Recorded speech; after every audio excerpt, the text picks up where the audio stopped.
You know, ladies and peeps, the morning after is a funny old thing. Purely conjecture here, but you might say it holds a sort of eerie quietude, belying the myriad dirge of antics what precipitated it. It was but a few hours prior, yet it still commands a faint resonance. Only traces remain, traces of a story. For example, here be Deputy Pending, arriving early for the morning shift, which nobody wants, sifting through the large stack of incidents reports piled high on his desk. One notable case involved a gang of mice dressing a cat up as the wolf pretending to be Red Riding Hood's grandmother, and harassing the poor thing to tears. Amidst the pages, he considers the mischief what transpired prior.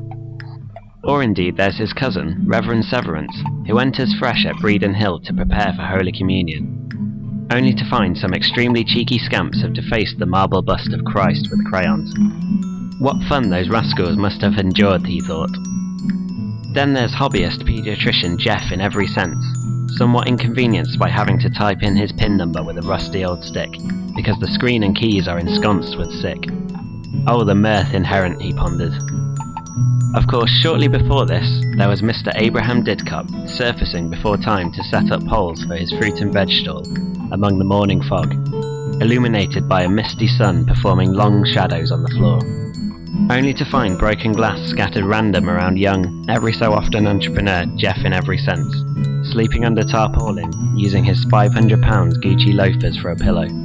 What a mess of merriment, contemplated he, whilst chewing away the upwardly mobile brat with his sweeping brush.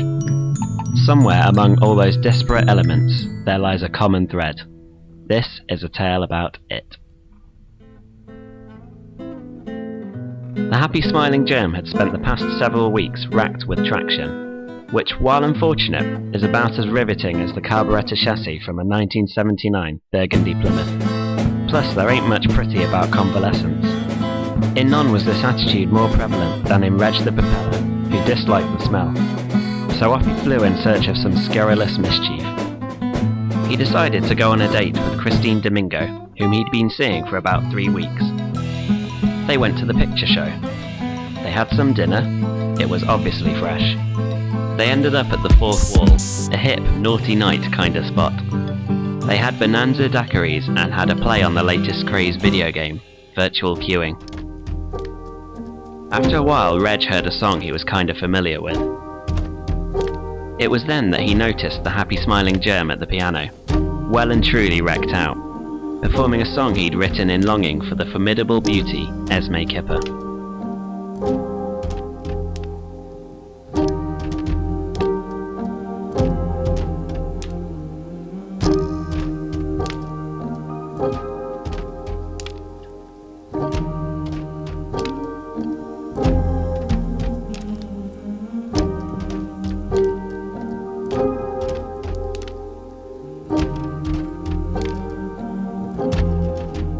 After the happy smiling germ collapsed, Reg leaned into Christine and said, "I've got to take him home." "I'll come with you," she replied. They flew the happy smiling germ home, despite him being completely oblivious to anything, even when he threw up on a money machine. "I dream of no money machine," he thought. After dropping him off, Reg and Christine flew to a bench in the park to feed the ducks in the moonlight. They got all tingly. Then the lights went out.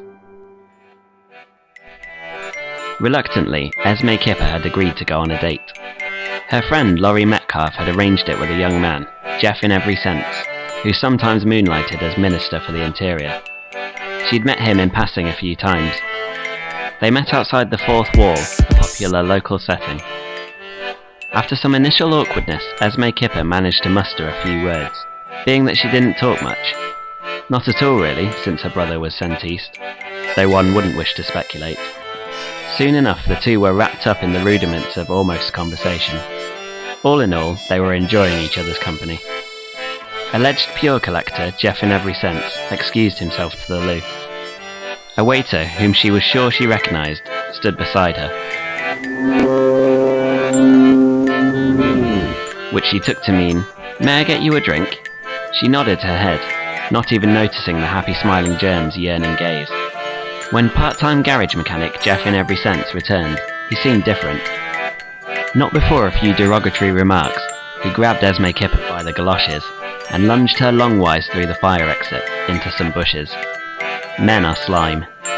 Once home, she found taped to the front door a piece of paper which read, Immediately she shot off like a mental in a magnet factory, across desert sands and arctic tundras, heading east.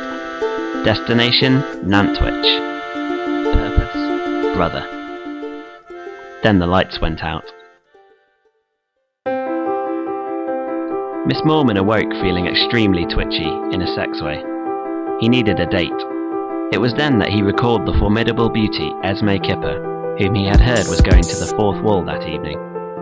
Information he had garnered while sucking Laurie Metcalf's soul.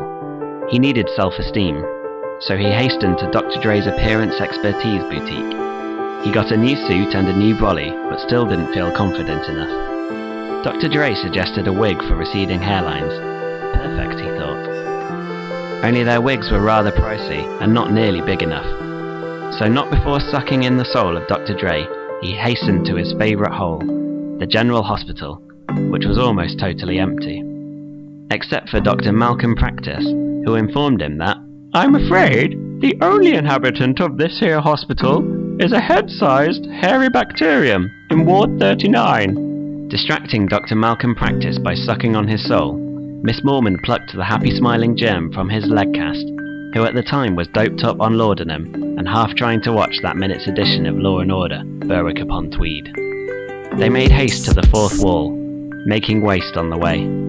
There he saw Esme Kipper being wooed by a sporadic wolf bus, Jeff in every sense. The happy smiling germs started to come around. Whilst Jeff in every sense, the poor guy, was in the loo, Miss Mormon vomited toxic steam up his nostrils. He returned and stood beside the object of his lust. Which probably means, "May I get you a drink, my lovely?" At this point the happy smiling germ noticed his betrothed, Esme Kipper. When Miss Mormon came back with the drinks, he found Esme had disappeared completely, replaced by a comatose Jeff in every sense. In anger, he threw the happy smiling germ to the floor near to the piano, and kicked Jeff in every sense through the skylight. Jeff flew through the air and landed in a market tent, which he found surprisingly comfortable. On the sombre trek home, Miss Mormon stopped for a soggy curry mix. He sucked in the tray and regretted it the moment he did so. Choosing to use sweaty chips as an excuse to get irate, Miss Mormon shot from the floor and rocketed up to the moon. Once there, he produced some million-mile-high piping and plunged it face first into a dusty grey surface, through a thick layer of Stilton. Not before clearing his throat, he roared down the tubing, which shattered the moon into 1,003 pieces. Some were large, some were small, but now the moon was no more. The shockwave sent him flying head-first towards the sun. He rubbed his claws with claustrophobic anticipation.